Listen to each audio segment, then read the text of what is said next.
Tonight's headlines are brought to you by McDonald's and Mariana's Coffee. Good evening, Commonwealth, and thanks for watching the Channel 2 News. I'm Sakurako Halstead. And I'm Dan Shore. Let's take a look at tonight's top stories. Police arrest a ring of suspects in a theft of golf carts from one of the island's top golf courses.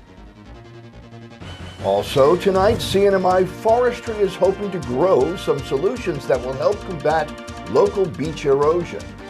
And inclement weather headed our way, and we are keeping our eyes on a major hurricane that is headed towards Florida.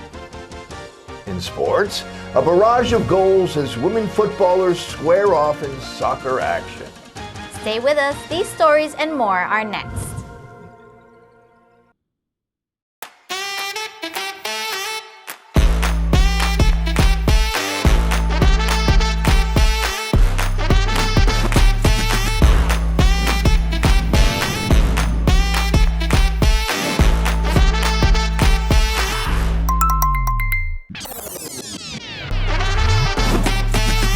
Find a plan that goes with your flow. Get unlimited local talk, text, and data at the most affordable rate with Unlimited Flow Postpaid. I love Mariana's coffee. Come join me for a cup. I think you would be really happy.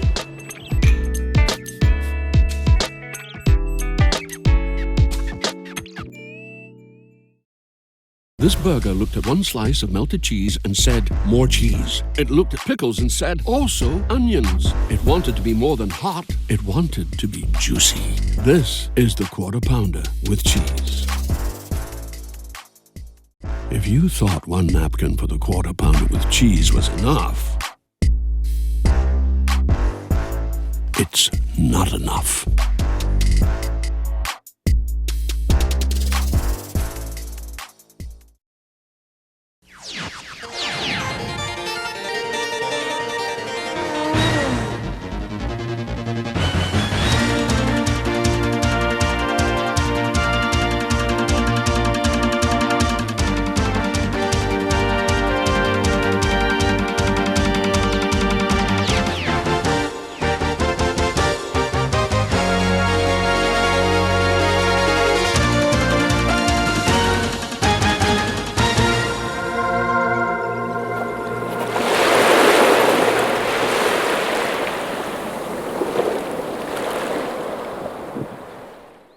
Hafaday and Tito. DPS arrests a number of men suspected of stealing and selling golf carts and other equipment. One suspect remains at large. This week, arrest warrants issued for Aaron Cabrera and Kane Fidiel, who police say were responsible for stealing golf carts from Coral Ocean Golf Resort on the 10th day of September. One of those carts was recovered a week later. Also stolen 2 portable welding machines and a grinder. Police say the investigation led them to the residence of Anthony and Andrew Duenas, where they found additional golf cart parts that were later determined to belong to Coral Ocean. Aaron Cabrera and Kane Fidiel are charged for theft and conspiracy to commit theft. Bail set at $20,000. Arrest warrants also issued for Andrew Duenas, Brian Rios, Dino Metau, Terrence Cabrera, and Skylar Benavente. Police, as of yesterday, were still looking for Skylar Benavente and asking for the public's help. All have been charged with receiving stolen property. The Office of Guam Homeland Security are calling it an unidentified projectile, but international media is reporting that the unidentified projectile was a Chinese missile that flew over Guam. The Marianas is the tip of the spear and the closest U.S. territory to China. Both countries wield tremendous power in the Pacific. Now, this Wednesday, China is thought to have sent a missile test that flew high over Guam. The Associated Press reporting that China fired an intercontinental ballistic test missile carrying only a dummy warhead into the Pacific Ocean. The test caused no actual threat to Guam or any occupied island in the region, nor did it break any international law, but it did potentially escalate the signaling wars, showing the West what they are capable of doing if any escalation of the tensions were to arise. In our response to queries, Esther Agwigwi of the Guam Offices of Homeland Security and Civil Defense sent this press release, quote, "No immediate threat was assessed for Guam or the Marianas from the reported launch," and she added, "Events such as these will continue to be monitored by our office while working with local, military, and with federal partners." Prior to the pandemic, arrivals from the People's Republic of China was a large part of local tourism numbers. Those arrivals have gone largely away and have yet to come back. Amid regional geopolitical tensions and the CNMI's current Parole in Place program, candidates for Congress were asked about Chinese tourism. The 5 candidates for the CNMI representative to the United States Legislature, in a Chamber of Commerce-sponsored public debate, share their views on expanding CNMI involvement in federal decisions regarding Chinese tourism into the CNMI. I've been actually talking to the folks at USCIS, ICE, Department of Homeland Security, and they are sharing with me the challenges with regards to their ability to actually enforce their federal mandates. Congress just simply does not give them enough funding to be able to run their operations and to actually do their jobs. They don't have the resources. So, one of the first things that we need to advocate for is for Congress to actually live up to its obligation. It took over our labor and immigration, but it didn't come with money. And now they're trying to make it seem as if this is a local matter, that this is our problem to address. This is not a CNMI problem, it's a federal problem. The elected candidate, though a non-voting member of the U.S. Congress, will have the ears of American legislators regarding all issues CNMI. As far as EVS TAP, I think the benefit of it, to my understanding of it, it was really the alternative of just sort of free-flowing Chinese market into the CNMI, that these would be pre-checked travelers to the CNMI. And again, it doesn't hurt. I assume the people that proposed it after some due diligence, right? And that this was a good alternative. So again, I would support that as well. Immigration and work visa legislation are also on the table. In 2008, through the Consolidated Natural Resources Act, the United States federal government federalized our immigration and actually implemented it a year later in 2009. And I trust that they have the competence and the infrastructure to carefully vet our visitors and laborers, including EVS TAP. If this is an additional tier, why not? Err in the side of caution. We must enforce their responsibilities in the Northern Marianas, fund operations, and hire many more staff on the ground. Representative Gregorio Khalili Sablan is the first and only CNMI delegate to the U.S. House of Representatives. He was first elected in 2008. Thank you. When it comes to immigration and labor, I want you to know as your delegate, I will work with federal partners to bring grants, training, and apprenticeship opportunities to the Marianas. I will also champion Congressman Khalili's H.R. 560, the Northern Marianas Population Stabilization Act, to expand CNMI resident status and ensure stability for our long-term workers and investors. And in place of the CW1 program, create a non-immigrant worker program named the Marianas Visa, tailored for the entire Marianas, including Guam. The 5 candidates are vying to replace Khalili as he has chosen to retire when his tenure ends on January 3, 2025. We are all aware that the U.S. immigration does not rest in the CNMI law. The U.S. provides the visas, the permanent residency, and the U.S. passport. To have a stable workforce and an economy, I believe the United States needs to do better. The election for delegate to the United States House of Representatives will take place on November 5th. Trees do more than provide shade, flowers, and fruit. As our Chris Nelson reports, the roots can help keep shorelines intact.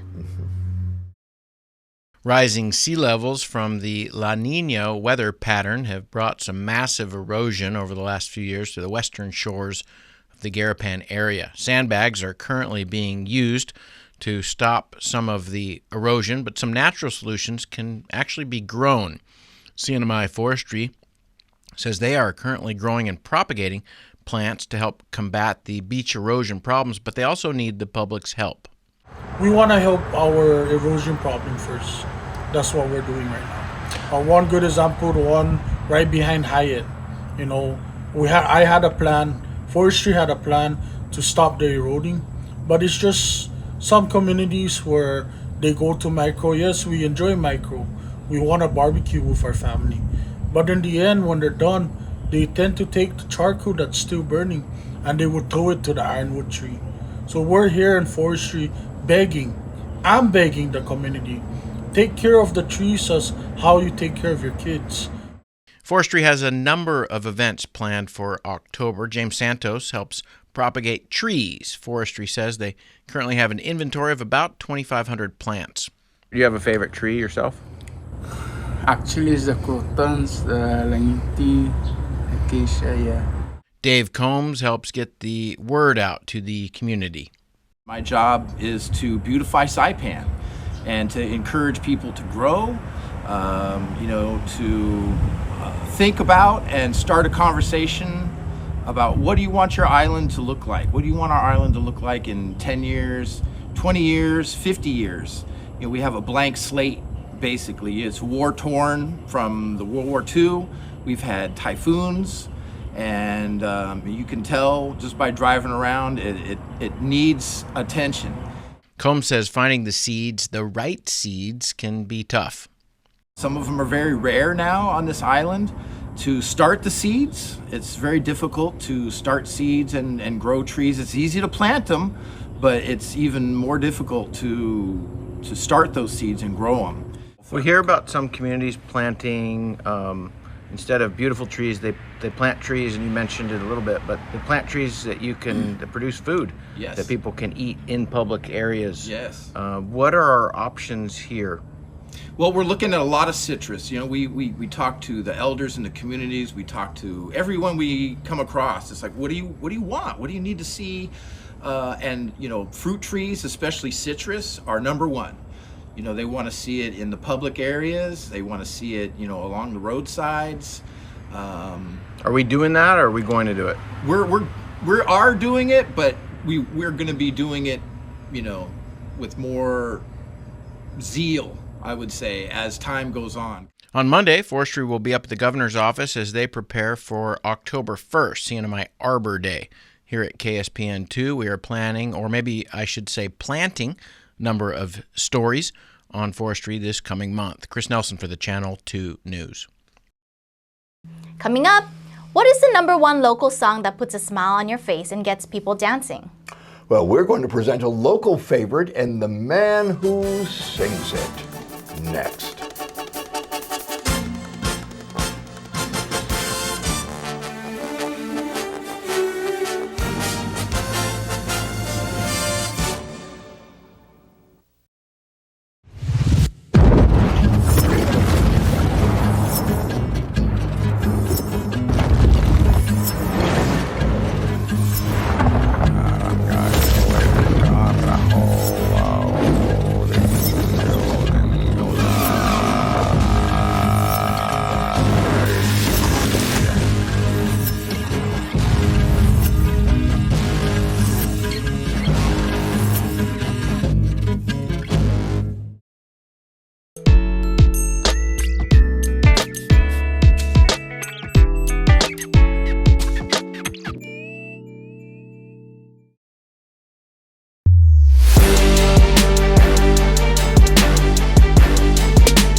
Location, location, location. Office space on Capitol Hill available now at the Hermosa Vista Business Park. With natural light and ocean views, it's the perfect place for creative professionals. So upgrade your life and your working environment. Schedule an exclusive showing now. Call us at 670-483-4750 or email hvsaipan@gmail.com. At one of Saipan's beaches, this mother lays about 100 eggs under the cover of darkness. She hides her nest as best she can and then slowly makes her way back to the ocean. The eggs hatch and the babies head for the sea, where they will face a daily dose of danger. Just 1 in 1,000 will make it to adulthood. Those that do will one day lay their own eggs. Sea turtles are protected under CNMI law. If you see one that is stranded or if you see illegal activity, call the hotline at 287-8537. Welcome back. If anyone in the mainland knows how we feel when typhoons are coming, it's the residents of Florida. Tonight, Floridians are preparing for a lashing, and we are going to check in now with Robert Speta, a meteorologist who specializes in big system coverage. I know in Saipan you're used to super typhoons, but in Tallahassee and specifically Leroy County, this could be the first major hurricane that's a Category 3 or higher to hit the city on record. Hurricane Helene is coming on shore, and it looks like the eye wall is going to be making landfall just towards the south and east of Tallahassee, where people have been asked to evacuate as they expect a 20-foot storm surge across the coastal areas there. Mandatory evacuation is put in place, and this storm is expected to race off towards the north as we go ahead through our day on Friday. But right now I am currently in some of the rain bands just near the eye wall, just around 10 p.m. on Thursday evening in Tallahassee, Florida. And yeah, people are hunkered down. They are staying safe and getting ready for this storm system, major Category 4 Hurricane Helene, to come on shore. I'm meteorologist Robert Speta for KSPN. You'll see more of Robert Speta in the coming days. Speta specializes in forecasting the weather in the Western Pacific and worked for NHK for a number of years. He joins our team and will help predict and report on weather here in the Marianas and beyond. Thanks, Robert, and stay safe. Stay safe, Robert. As people arrive to Saipan, we welcome them with open arms, or should I say, open lenses. Let's take a look. Kiona Nunes, originally from Hawaii, now living and working with the national parks in Guam, is flying in for a work trip. This is what he says he likes about Saipan. The people and the place, yeah. I really like the people over here. Ava Nicole Cabrera is originally from Saipan, but she's been living in Guam for about 2 years now. She flies in with her son Arayan Kai Mendiola. Being in both islands, we ask what the differences are. I guess Saipan has the slow life, I would say, because Guam is pretty fast. It's not too fast, but you can tell that there's a difference between the islands. So it's more fast paced. Yeah, there's definitely more things to do in Guam than there is here. With Guam having more things to do, we ask what brings her back. This is where my family is, so I love being here. I love being home. Nico flew in from the Philippines. It's his third time visiting the island. I'm here with my family to visit my father-in-law because it will be his birthday this coming week. There's many reasons why people come back, so we asked Nico what he likes about Saipan. Well, I like the most the weather, the nature, the beach. Private First Class Christopher Sablon is back from the schoolhouse where he learned about his marine occupational specialty. He's visiting home before leaving to his first duty station. A few months ago, he finished basic training. Marine training was a shock because I really didn't know how we were gonna get treated there, but it was a big shock to me and the other Saipan Marines that flew out with me, but you know, we were together the whole time, so it made things easier. As boot camp can be challenging, not just physically, but mentally too, we asked him what kept him going. The main thing that really motivated me finishing recruit training was my family. Knowing that I can come back as a Marine, that's what kept driving me each and every day. Now part of the few, the proud, Sablon says he looks forward to traveling, meeting new people, and seeing new places. Here's his message. To all the boys I went to recruit training with, I miss y'all. I wish I could see you guys again. And to my family, I'm home. Welcome home and welcome to Saipan. If there is one song that best defines the sound of the CNMI, if there is one song that raises spirits, if there is one song that gets bums out of their seats and onto the dance floor, this might be it. Saipan International welcomes an international entertainer. One of our top local musicians has returned from a Guam concert with traditional Hawaiian musicians, Kapena. Parker Yobe has his ukulele close by, even though when he performs, he's usually on keyboards. The well-known musician is the definition of laid-back island style. He keeps his head down, and I had to ask him, "Bum so ro?"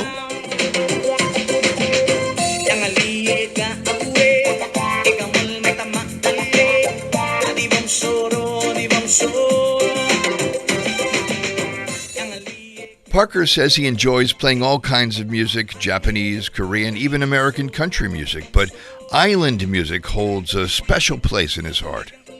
It means a lot. Island music is almost like it's part of how family is. It could be just after dinner, people sit around with ukulele and singing a song and sharing the moments as family. So to me, music is a very important part of our culture. Where did the cha-cha come from?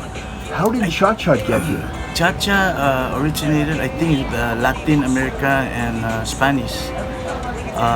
It's a little bit different in the islands. Same steps and a lot of similarities, but there are different syncs to the cha-cha in the islands. And every island have their own way of doing their cha-cha, but the moves are still very similar to Spanish. We had to ask where the idea for Bum Soro came from. That's an old Palauan song from 1988, I believe. And it was really popular back then. So what I did is I took it and I add pop reggae to it. And it became very catchy, I guess, and everybody loves it. And until this day, they still ask me to perform it. And of course, we asked him to perform it. Parker Yobe performs locally with his ukulele partner Philip Capolea on Thursday and Friday nights at Johnny's Bar and Grill in Garapan. Dribble, dribble, pass? No, it's not basketball. It's a game where only the goalie can use their hands. Stay with us. Sports is next.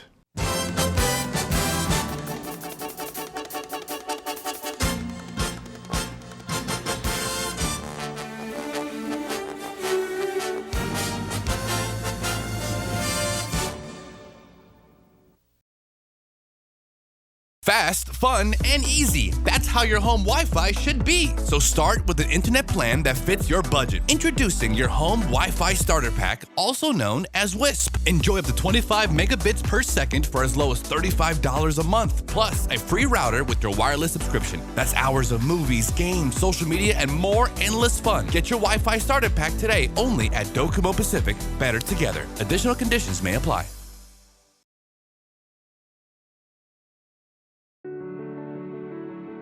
If you're a person with a disability in the CNMI, you have certain rights that protect your ability to vote. This video contains some information about your rights and some resources available to you in protecting those rights. What are some of your voting rights as a person with a disability? You have the right to vote regardless of your disability. You have the right to cast your vote privately without disclosing your vote to anyone. But you also have the right to ask for assistance as needed. Polling place workers should be ready and available to assist and accommodate your needs. CNMI law requires that you must be registered to vote in the CNMI. You can vote if you are a citizen or national of the United States, at least 18 years of age on the date of the election, domiciled in the CNMI, a resident of the CNMI, and have resided in the Commonwealth for 120 days, are not serving a sentence for a felony, have not been declared by the court of unsound mind, and have registered to vote at least 60 days before the election. As a voter with a disability, you have the right to vote in an accessible voting place. That means you can get from your car through the door to cast your ballot without physical barriers or impediments. Under the CNMI law, any voter who needs help in casting a ballot is entitled to request for assistance. A poll supervisor or the executive director of the Commonwealth Election Commission can provide assistance at the polling place, or you can exercise your right to curbside vote. However, whether you vote at curbside or not is your choice. No poll worker can force you to vote curbside. If you are unable to mark your ballot, you may select up to 2 people to help you cast your vote, except that they cannot be your employer or your employer's agent.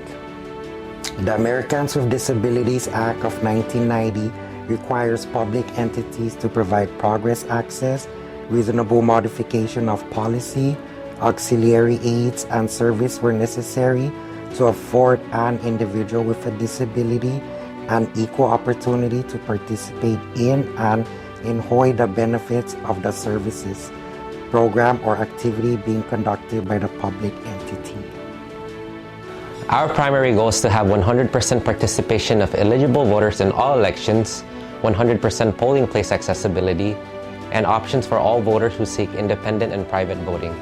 If you want to know more about your voting rights, please contact the Northern Marianas Protection and Advocacy Systems Incorporated at 670-235-7273 or 74, or you can simply visit our website at www.nmpasi.org. This video was brought to you by the Administration for Community Living and does not necessarily reflect their official views.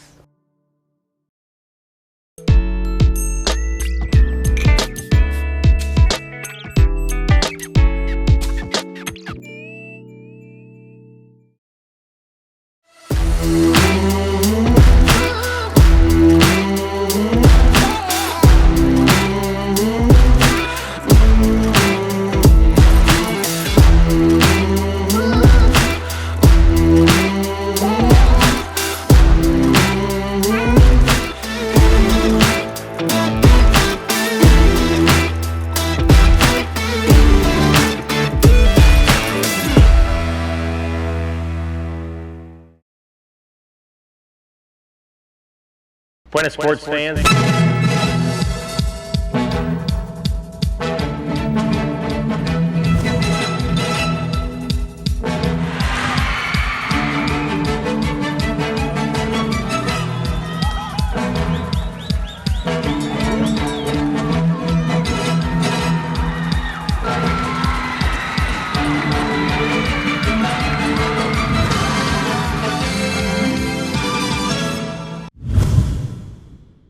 Buenas sports fans! Soccer action from Koblerville as the top women on island square off on the pitch. Let's take a look. All the fields kicking this week in Koblerville at the soccer complex. It was a sunset start. On the main field, the Women's A-League with an action-packed and offensive game. Ladi Football Club versus Pirate Football Club. Lots going on with 2 35-minute halves for this league. Great sportsmanship all the way around. Ladi would jump out to the early lead, but Pirate would make a comeback. Let's take a look at some highlights.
Rain coming just as the game concluded. Group shots of the teams before heading out. Pirate takes the contest 4-2 for the first win of the season. Pirate!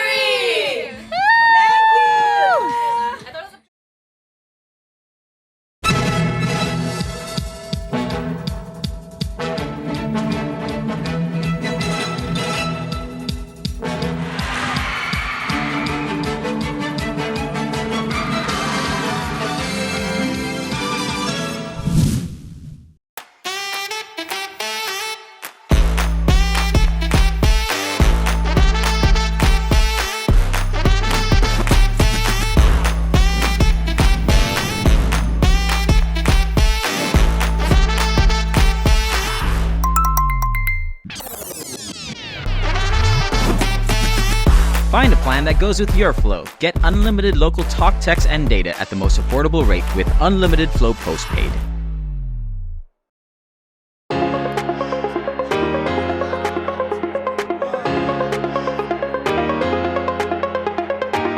Hey, golfers, come north and practice your game at the Mariana's Driving Range. New Year's local specials.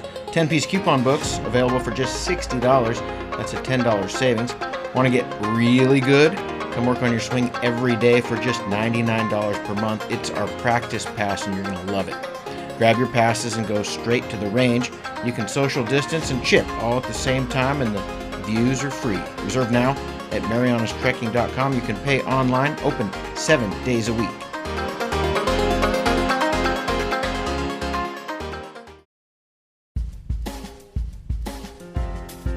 Here's the weather.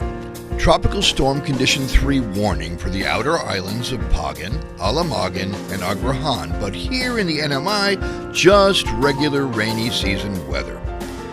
Tonight, mostly cloudy with a 50% chance of scattered showers.